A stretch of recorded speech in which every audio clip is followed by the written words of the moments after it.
big or small, there's all kinds of green up in the mountains of East Tennessee right now. And Bobby Dix from South Carolina, your first time at this show. First time. What made you come? Well, I've heard of this show for several years and considered coming, and this year I decided I'd make it up here. And what did you bring to the show? A John Deere LA, 1945. Tell us about the LA. What do you like about it?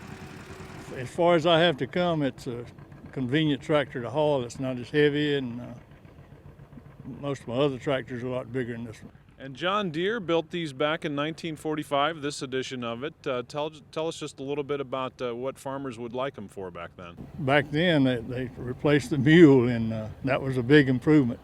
But it worked good for most of the farmers. They had the small farms, and which was back in that day was not like today where you have the large farms. We didn't really have one on the farm we were on, and I didn't really see any. The smallest thing we had was the M, which is a little bit bigger. Tell us about driving the LA. What's that like for you? I really bought the tractor for my wife. She is the one that wanted the tractor, so that's what we wound up with. What made her want this one? You tell me. I do not know. She just fell in love with it, and I was wanting one for 44. That was the year she was born. Then could not find a nice 44, so I got her the 45. Settled on the 45. Tell us just a little bit about the equipment you have attached to it. Well, it's got the cultivators. You could plow the garden or a small farm, get the rows ready for planting. Yeah, I can imagine tobacco farmers, vegetable farmers would have used an LA and cultivators like this quite a bit. Yeah, very correct.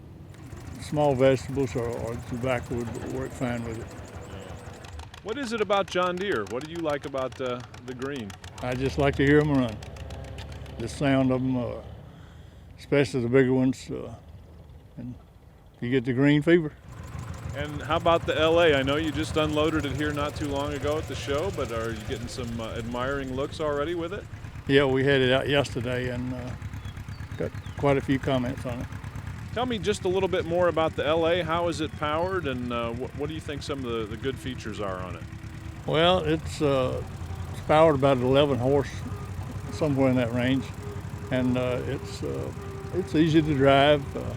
It is a little hard to get on and off of, but like I said, it's much better than the mule. And with those cultivators on it, that's getting to be pretty popular where guys like to have some kind of piece of equipment. Yeah, it just shows more about the tractor, what it can do and what it used to do. And do you have the sense that this is kind of important to maybe hold on to some of these things? Oh, sure. If not, the future generation won't know anything about what happened in the past. Well, we appreciate it, Bobby. Thanks so much for sharing just a little bit about the LA. Well, thank you for showing it. Thank you very much.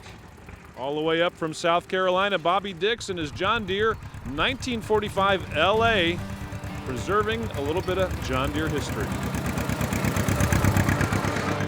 Thanks for catching Classic Tractor Fever. If green is your scene, be sure to check out these other classic stories. And don't forget to hit the subscribe button to keep those classic tractor stories rolling.